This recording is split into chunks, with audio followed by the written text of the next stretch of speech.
اللہ رب العزت کے لیے ہے جو تمام جہانوں کا پالنہار ہے، بڑا مہربان نہایت رحم والا ہے، یوم جزا کا مالک ہے۔ اے اللہ، ہم تیری ہی عبادت کرتے ہیں اور تجھ ہی سے مدد چاہتے ہیں۔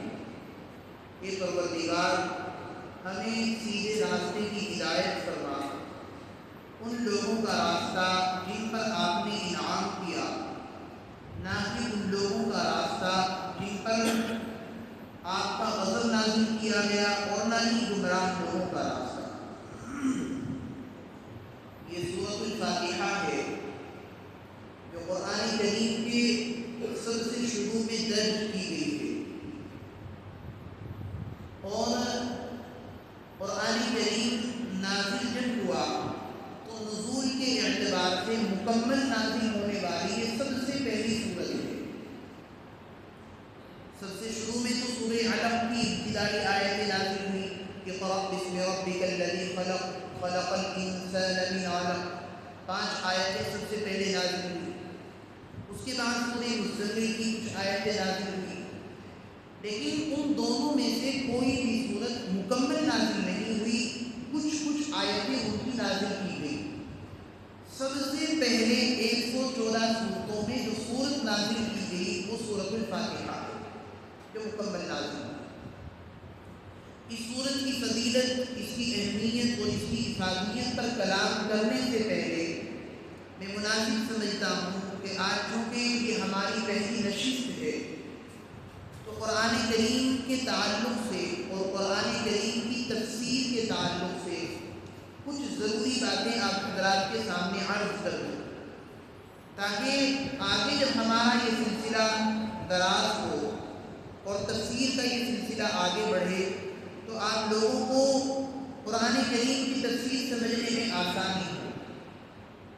تو سب سے پہلی بات تو آپ حضرات اچھی طرح کی ذہن نشی کر لیجیے کہ اللہ تعالیٰ نے اس دنیا میں انسان کو سب سے بہتر بنایا ہے، سب سے اشرف بنایا ہے۔ اس مخلوق کے لیول کی کوئی دوسری مخلوق اللہ تعالیٰ نے نہیں بنائی، یہاں تک کہ فرشتے جو معصوم ہیں، گناہوں سے پاک و صاف ہیں، انسان کو اللہ تعالیٰ نے ان سے بھی زیادہ افضل بنایا، ان سے بھی زیادہ اشرف بنایا۔ اور پھر اس انسان کو اللہ تعالیٰ نے دنیا میں بھیجا اپنی اطاعت و فرما برداری کے لیے، اور دنیا کے اندر اپنے نظام کو نافذ کرنے کے لیے، اپنے نظام کو لاگو کرنے کے لیے، اپلائی کرنے کے لیے۔ اور جب اس دنیا میں انسان رہے گا تو اسے ضرورت پڑے گی گفتگو کرنے کی، دوسروں کی بات چیت سننے کی، کوئی چیز سونگھنے کی، کوئی چیز پکڑنے کی، تو اللہ تعالیٰ نے انسان کو یہ حواس عطا فرمائے۔ حواس یعنی محسوس کرنے والی چیزیں۔ اللہ نے ہاتھ بھی جن سے ان چیزوں کو پکڑتے ہیں، ٹٹولتے ہیں، چھوتے ہیں۔ اللہ نے زبان دی جس سے ہم گفتگو کرتے ہیں اور چیزوں کا ذائقہ معلوم کرتے ہیں۔ ناک دیا جس سے ہم سونگھ کر کے چیزوں کے بارے میں پتہ کر لیتے ہیں کہ سونگھنے والی جو چیز ہے وہ خوشبو ہے یا بدبو ہے، پھول ہے یا کوئی سبزی ہے۔ اللہ نے آنکھیں دی، ان آنکھوں سے ہم کافی دور تک کی چیز کو بآسانی دیکھ سکتے ہیں، اور دیکھ کر کے پھر ہم اپنے دماغ سے فیصلہ کر لیتے ہیں کہ یہ کون سی چیز ہے۔ کان دیے، ان کانوں کے ذریعے ہم سننے کا کام لیتے ہیں۔ اور ان 5 چیزوں سے بڑھ کر کے اللہ نے ایک طاقت دی، اس طاقت کا نام ہے عقل۔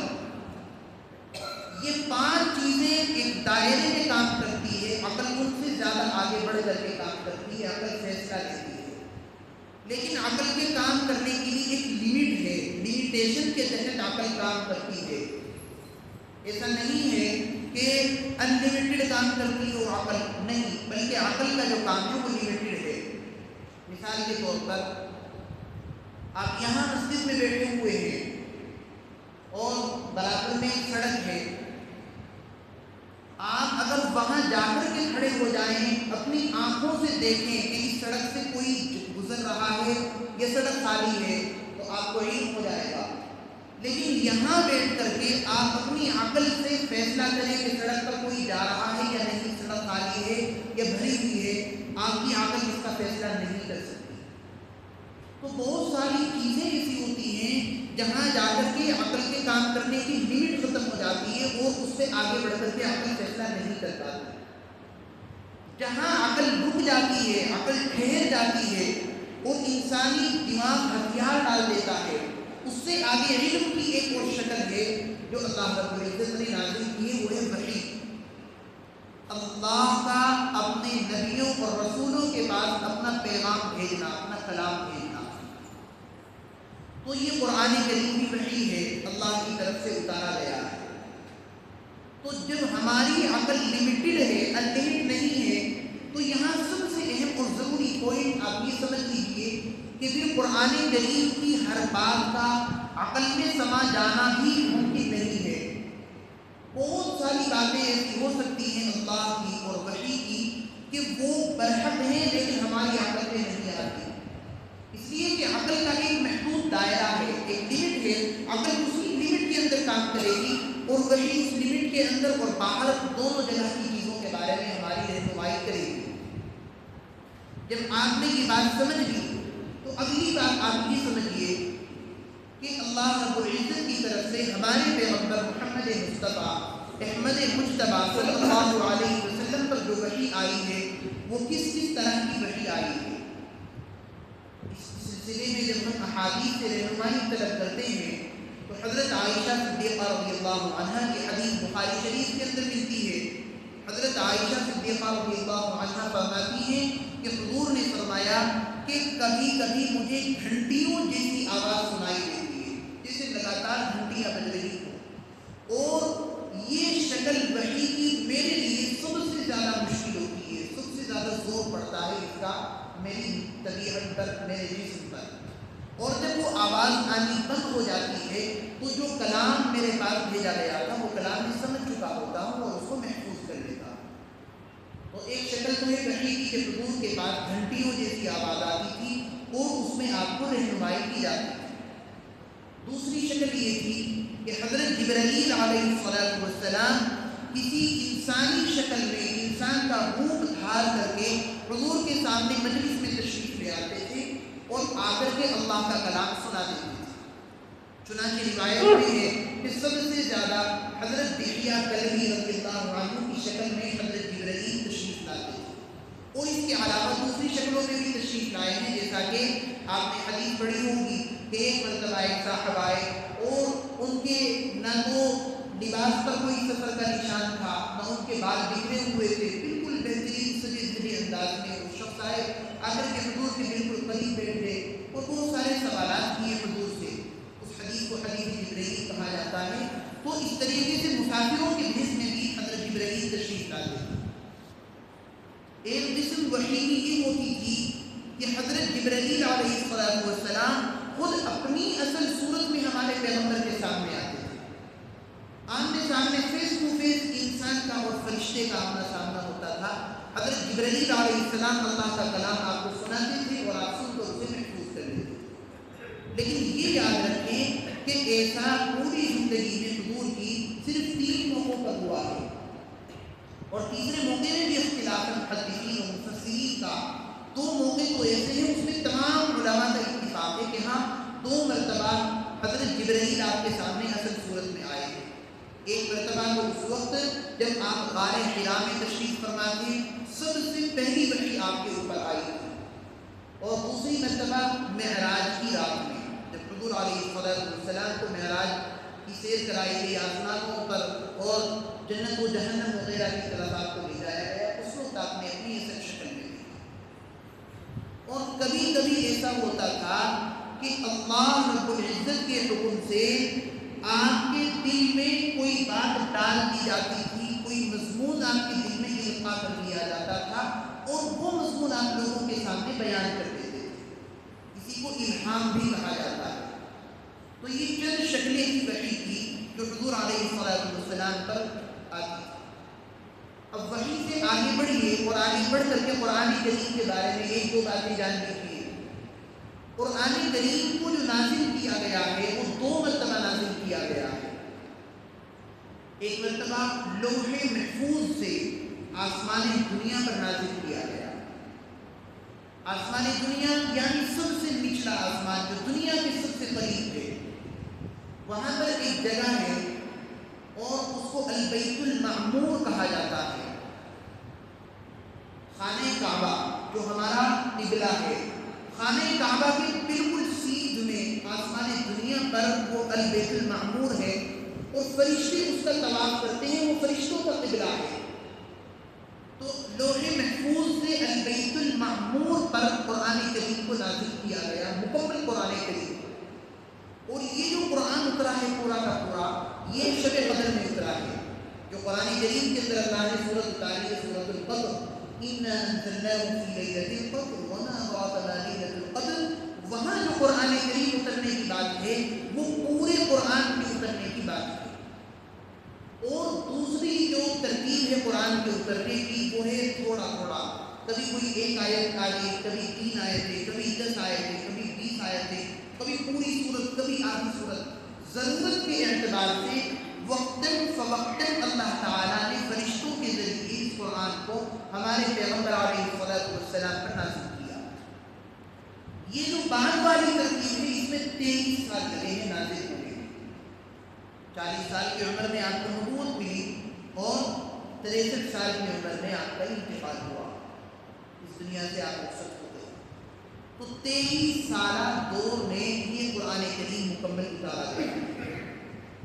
اس قرآن کریم کی حفاظت کی جو شکل تھی وہ یہ تھی کہ حضور علیہ السلام اپنے صحابہ کرام کو قرآن سناتے تھے، اور صحابہ کوئی کسی ہڈی پر، کوئی کسی چمڑے کے ٹکڑے پر اس قرآن کریم کو لکھ دیتا تھا، اور حضور کو تو وہ قرآن یاد رہتا ہی تھا۔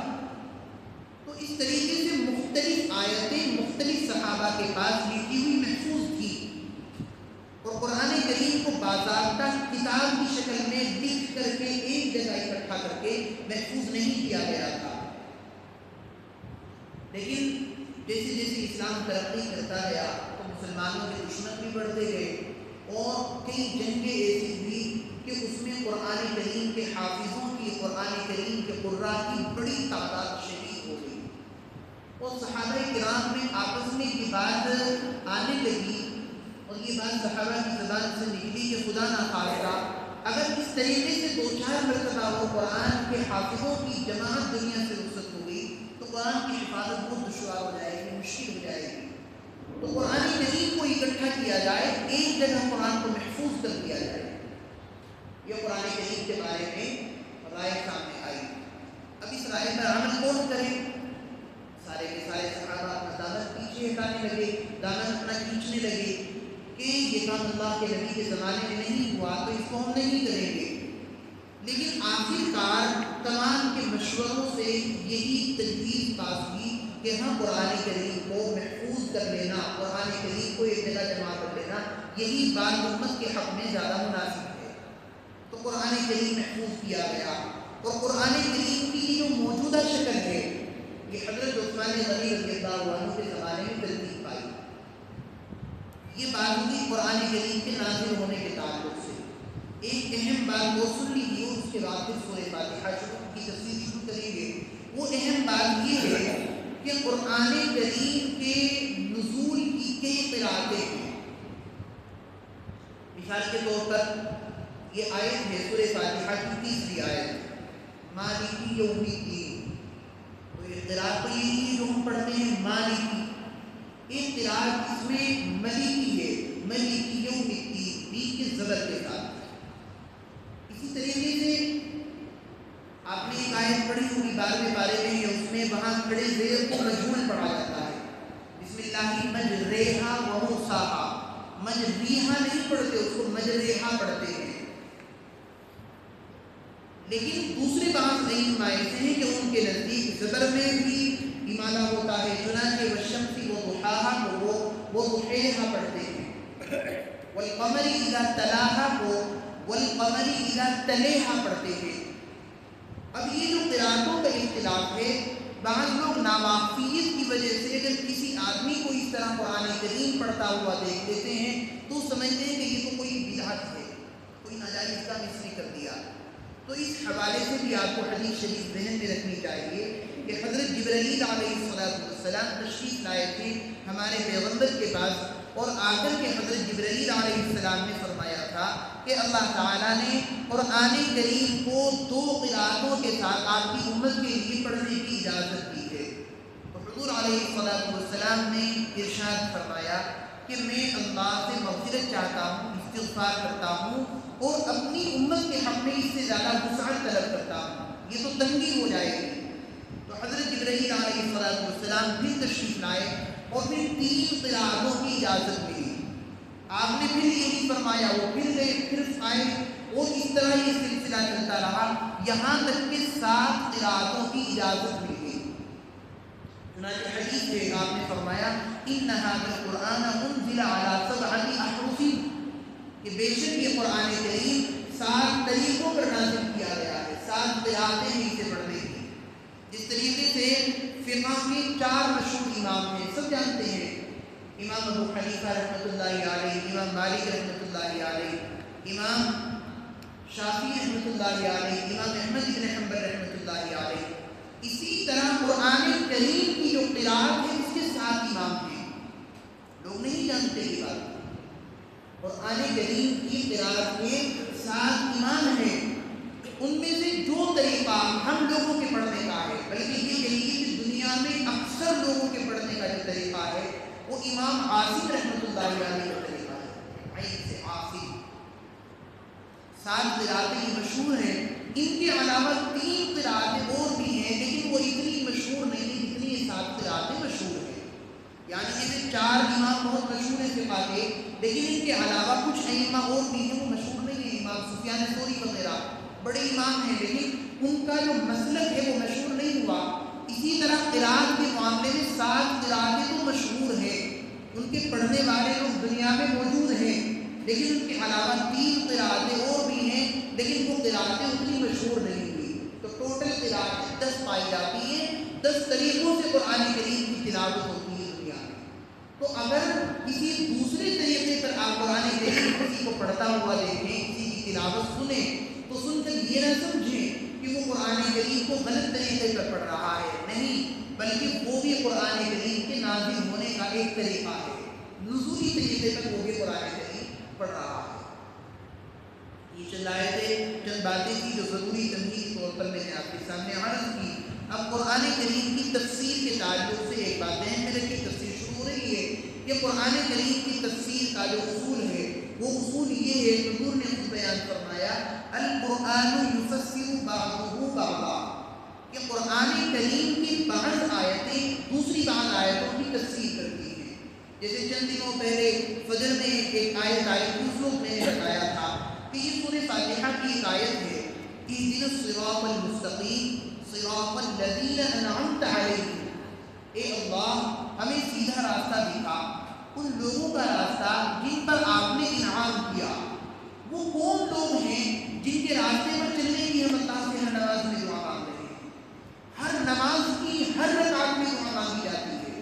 اکثر لوگ غور ہی نہیں کرتے، سورہ فاتحہ پڑھتے ہیں، روز پڑھتے ہیں، ہر نماز کی ہر رکعت میں اس کی تلاوت کرتے ہیں، لیکن کبھی اپنے ذہن پر زور نہیں ڈالتے کہ آخر وہ کون لوگ ہیں جن کے راستے پر چلنے کی دعا ہم مانگ رہے ہیں، اور اللہ نے ہمیں دعا سکھائی ہے ان کے راستے پر چلنے کی۔ تو میں نے بتایا تھا کہ وہ لوگ جو ہیں ان کا بیان خود اللہ تعالیٰ نے قرآن کریم کے اندر کیا ہے۔ تو اس طریقے سے قرآن کی آیت کی تفسیر خود قرآن میں موجود ہے۔ اللہ رب العزت نے فرما دیا وَمَن يُطِعِ اللَّهَ وَالرَّسُولَ فَأُولَٰئِكَ مَعَ الَّذِينَ أَنْعَمَ اللَّهُ عَلَيْهِم مِّنَ النَّبِيِّينَ وَالصِّدِّيقِينَ وَالشُّهَدَاءِ وَالصَّالِحِينَ۔ یہ 5واں پارہ سورۃ النساء آیت نمبر 69 کہ جن لوگوں پر اللہ نے انعام کیا وہ 4 طرح کے لوگ اللہ نے بیان کیے، انبیاء، صدیقین، شہداء اور صالحین۔ یہ 4 قسم کے لوگ، 4 کیٹیگری کے وہ لوگ ہیں جن کے راستے پر چلنے کی ہم دعا مانگتے ہیں اللہ سے ہر نماز کی ہر رکعت میں۔ اس طریقے سے قرآن کی بعض آیتوں کی تفسیر خود قرآن کرتا ہے، لیکن قرآن کریم کی بہت سی آیتیں ایسی ہیں کہ ان کی تفسیر ہمیں قرآن میں نہیں ملتی، ان کی تفسیر کے لیے حدیث کی ضرورت پڑتی ہے۔ اللہ کے نبی کی جو حدیثیں ہیں وہ دراصل قرآن کریم کی تفسیر ہیں، ساری حدیثیں قرآن کریم کی تفسیر ہی میں آئی ہے، قرآن کریم کو سمجھانے کے لیے آئی ہے، تو دوسرا درجہ ہے حدیث کا کہ اگر قرآن کی کسی آیت کی کوئی تفسیر قرآن میں نہ ملے تو حدیث شریف سے تلاش کی جائے۔ تیسری چیز اقوال صحابہ، حضور کی حدیث میں اگر کوئی رہنمائی نہیں مل سکی تو صحابہ کرام کے اقوال تلاش کیے جائیں کہ کیا صحابہ کرام نے اس آیت کے تعلق سے ہمارے لیے کوئی رہنمائی کی بات کی ہے، اگر کی ہے تو اس کو ہم لیں گے اور قبول کریں گے، اور اسی کو قرآن کریم کی اس آیت کی تفسیر سمجھا جائے گا۔ صحابہ کے بعد ایک درجہ ہوتا ہے تابعین کا، تابعین کے اقوال کو بھی، تابعین کی باتوں کو بھی قرآن کریم کی تفسیر میں قبول کیا جائے گا، یہ یاد رکھیے اچھی طرح۔ لیکن ایک بات میں آپ کو بہت اچھی طرح سمجھا دینا چاہتا ہوں، اس لیے کہ اگر آپ نے قرآن کی تفسیر سنی ہوگی یا آپ کہیں سنیں گے تو یہاں کی تفسیر میں اور ان تفسیروں میں ایک فرق آپ کو مل سکتا ہے، ضروری نہیں، مل سکتا ہے، پاسبل ہے۔ اس پاسبلٹی کے چلتے میں یہ بات آپ سے عرض کر رہا ہوں کہ ایک تفسیر ہوتی ہے اسرائیلی روایتوں کے ذریعے۔ اسرائیلی روایت کا مطلب کیا ہوتا ہے؟ اسرائیلی روایت کا مطلب یہ ہوتا ہے کہ وہ تفسیر نہ تو قرآن میں ہے، نہ حدیث میں ہے، نہ کسی صحابی نے اس کو بیان کیا، نہ کسی تابعی نے بیان کیا۔ پھر بیان کس نے کیا؟ یہود اور نصارہ کے علماء نے وہ باتیں بیان کی ہیں، اور ان باتوں کو ہمارے مفسرین بیان کرتے ہیں اپنی تفسیر کے اندر، اس کو کہا جاتا ہے اسرائیلی روایت۔ تو اسرائیلی روایت تین طرح کی ہوتی ہے۔ سب سے زیادہ فوکس آج کی اس بات پر کریے آپ، تاکہ اگلی تفسیریں آپ کو سمجھنے میں بہت آسانی ہو۔ اسرائیلی تفسیر تین طرح کی ہوتی ہیں اسرائیلی روایتیں۔ نمبر ایک، وہ روایتیں جو قرآن کریم اور حدیث کے مقابل ہیں، قرآن کریم اور حدیث میں ان کے خلاف کوئی مضمون آیا ہے۔ مثال کے طور پر قرآن یہ کہتا ہے وَمَا كَفَرَ سُلَيْمَانُ وَلَكِنَّ الشَّيَاطِينَ كَفَرُوا، کہ حضرت سلیمان علیہ السلام نے کفر نہیں کیا، وہ تو اللہ کے پیغمبر تھے، عظیم الشان پیغمبر تھے، شیاطین نے کفر کیا۔ لیکن اسرائیلی روایت، یہود اور علماء کی روایت یہ کہتی ہے کہ حضرت سلیمان علیہ السلام نعوذ باللہ ایک مرتبہ مرتد ہو گئے تھے، اسلام سے خارج ہو گئے تھے، نعوذ باللہ من ذلک۔ تو اس لیے یہ جو روایتیں ہیں جو قرآن سے یہ حدیث سے ٹکراتی ہیں، ان روایتوں کو بیان کرنا اور ان کو عوام کو بتانا بالکل ناجائز اور حرام ہے۔ یہ ہماری تفسیر میں آپ کو کبھی نہیں ملی۔ دوسری اسرائیلی روایت وہ ہوتی ہے کہ قرآن کریم یا حدیث میں وہ بات موجود ہو اور اسرائیلی روایت میں وہ بات موجود ہو، دونوں جگہ وہ بات موجود ہے۔ ایسی بہت ساری قرآن کریم کی آیتیں ہیں کہ قرآن میں بھی وہ چیز ہے اور اسرائیلی روایت میں بھی وہ مضمون ہے، تو ان باتوں کو بیان کرنا بلا شبہ جائز ہے، اس میں کوئی حرج نہیں ہے۔ جب قرآن میں خود وہ مضمون آ گیا تو اس کے بیان کرنے میں کوئی تنقید نہیں۔ ایک قسم وہ ہوتی ہے اسرائیلی روایت کی کہ قرآن میں نہ تو اس کے جیسی بات موجود ہے اور نہ اس کے خلاف کوئی بات موجود ہے، قرآن اور حدیث اس مضمون میں بالکل خاموش ہیں اسرائیلی روایت کے بارے میں۔ اس کا کیا کیا جائے؟ تو اس کے بارے میں علماء کا فیصلہ یہ ہے کہ ایسی روایتیں عوام میں بیان کرنا یہ بالکل نامناسب ہے، اس لیے کہ اس سے عوام کے عقیدے خراب ہو جاتے ہیں۔ بہت ساری اسرائیلی روایتیں ملیں گی آپ کو، وقت سارا اسی میں نکل جائے گا اگر میں بیان کروں۔ ایک مثال دے دیتا ہوں کہ ایک اسرائیلی روایت ہے کہ جب حضرت موسیٰ علیہ السلام قوم عمالقہ سے جہاد کرنے کے لیے تشریف لے گئے تو جو ان کا سردار تھا قوم عمالقہ کا، وہ اتنا لمبا چوڑا آدمی تھا کہ سمندر میں کھڑا ہو کر کے مچھلی پکڑتا تھا اور اس مچھلی کو اٹھا کر سورج کے پاس لے جاتا تھا۔ اتنی لمبائی تھی اس کی، اتنی ہائٹ تھی، اور بس اس طریقے سے اسے گھماتا تھا چاروں طرف، اور سورج کی تپش سے وہ مچھلی فرائی ہو جاتی تھی، اسے اٹھا جاتا تھا۔ اب اس قصے سے آپ مجھے بتائیے ہمارا فائدہ کیا ہے؟ نہ تو کسی حدیث میں یہ واقعہ، نہ قرآن میں، لیکن قرآن میں یہ بھی نہیں کہ یہ واقعہ جھوٹا ہے، لیکن صاف طور سے سننے والا آدمی یہ سمجھ سکتا ہے، یہ فیصلہ کر سکتا ہے کہ یہ ایک بنائی ہوئی بات ہے، نمک مسالہ لگا کر عوام کو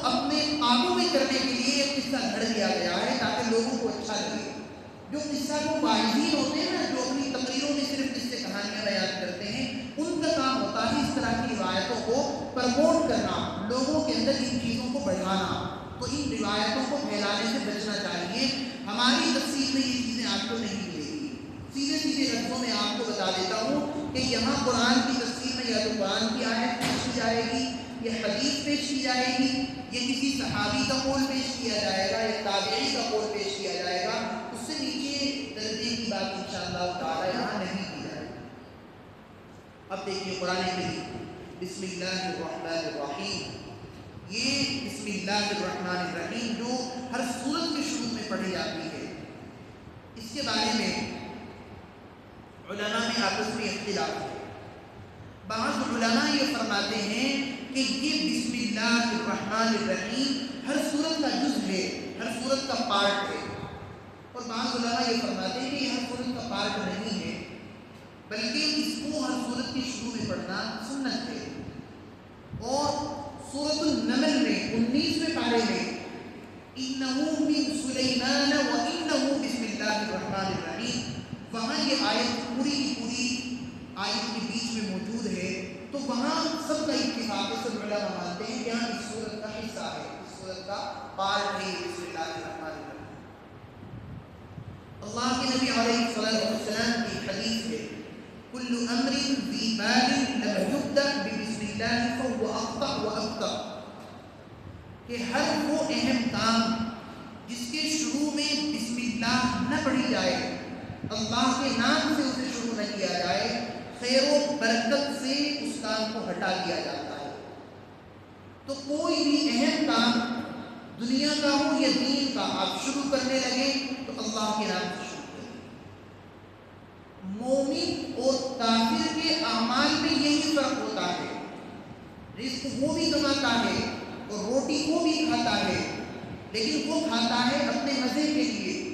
اور ایک مومن جب کھاتا ہے اور بسم اللہ الرحمن الرحیم پڑھتا ہے تو بسم اللہ پڑھتے وقت اس کا یہ عقیدہ ہوتا ہے کہ میں اپنے اس پروردگار کی تعریف کر رہا ہوں جس نے زمین سے گیہوں اگایا، اور اس گیہوں کے اگنے کے بعد اس گیہوں کو کاٹا گیا، پھر اس کی پسائی ہوئی اور اس کے آٹے کو گوندھا گیا، گوندھ کر کے روٹی کی شکل آئی، اور اسے اب میں کھا رہا ہوں. اور اس رزق کو کھا کر جو طاقت میرے بدن میں آئے گی، جو توانائی آئے گی، اس طاقت کو میں اللہ ہی کی اطاعت میں صرف کروں گا.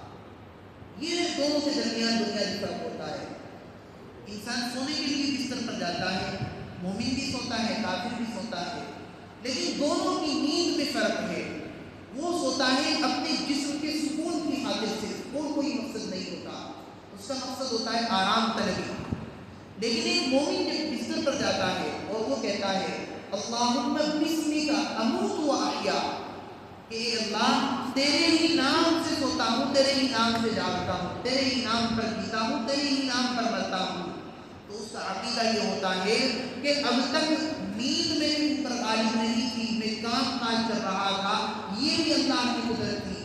اب جسم تھک گیا، آرام کی ضرورت ہے، یہ بھی اللہ ہی کی قدرت کے تحت ہے.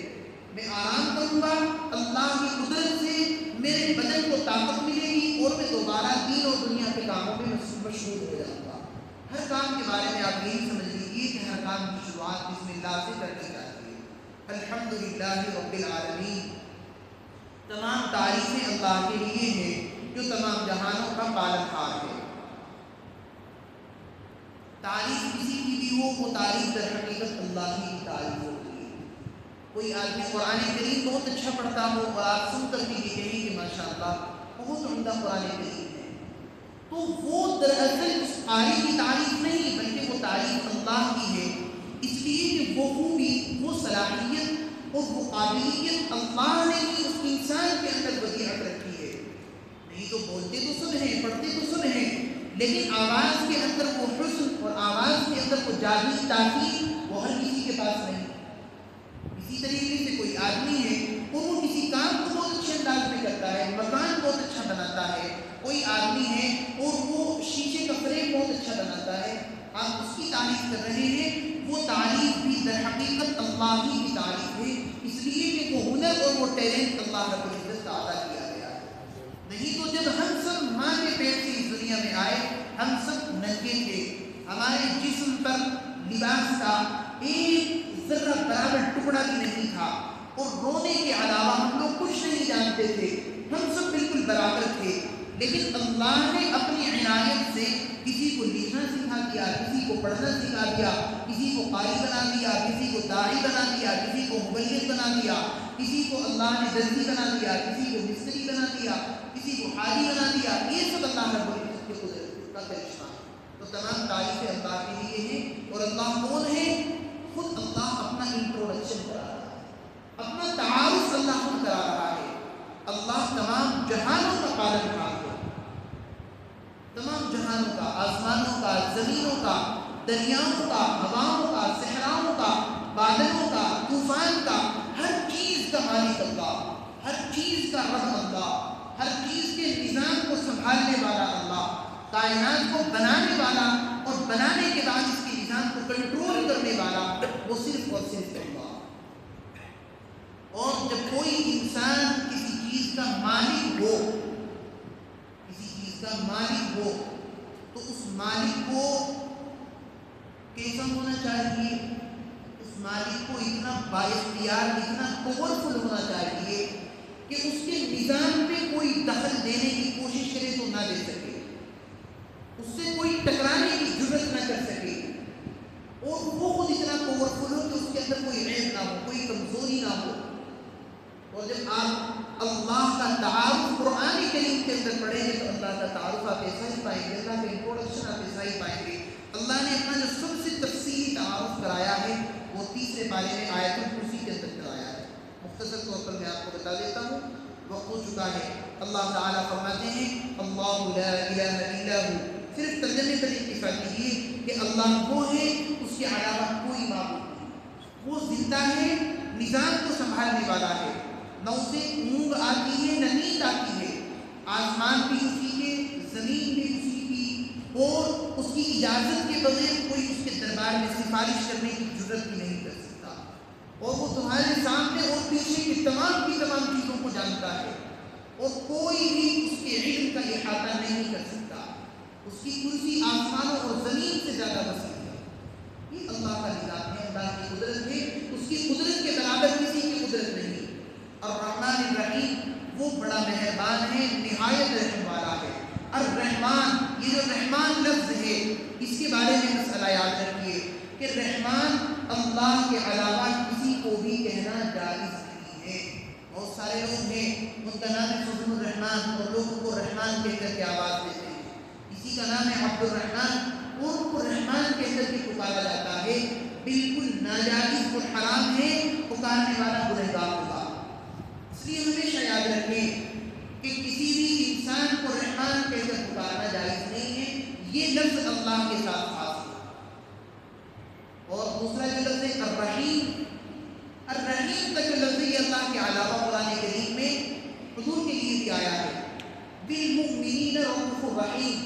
تو اس لیے علماء نے یہ کہا ہے کہ اگر کسی آدمی کا نام عبد الرحیم ہو اور اسے رحیم کہہ کر کے آواز کی جائے تو گناہ نہیں ہے، اس میں گنجائش نکلتی ہے، لیکن رحمان میں کوئی گنجائش نہیں۔ بس دو ہی آیتوں کی تفسیر اس وقت پیش نظر ہے، کیونکہ 35 منٹ ہو چکی ہے، میں نے 30 منٹ کا آپ لوگوں سے وعدہ کیا تھا۔ ایک آخری بات یہ عرض کر رہا ہوں کہ یہ جو سورت ہے سورۃ الفاتحہ، اس کو قرآن حدیث شریف میں سورۃ الشفا بھی کہا گیا ہے کہ اس کو پڑھ کر کے اپنے اوپر آدمی دم کرے تو اس سے شفا حاصل ہوتی ہے۔ تو معلوم بنانا چاہیے قرآن کریم میں چھوٹی سی یہ صورت ہے، سب کو یاد ہے، سورۃ الفاتحہ تلاوت کریں اور اپنے اوپر دم کر لیا کریں، بہت ساری بیماریوں سے اس میں شفا ہے۔ اور یہ سورۃ المناجات بھی ہے، یعنی اللہ سے بندہ ہم کلام ہوتا ہے، اللہ سے گفتگو کرتا ہے، ڈسکس کرتا ہے بندہ اللہ تعالیٰ سے، تو اللہ سے مکالمے کے لیے بھی یہ صورت ہے۔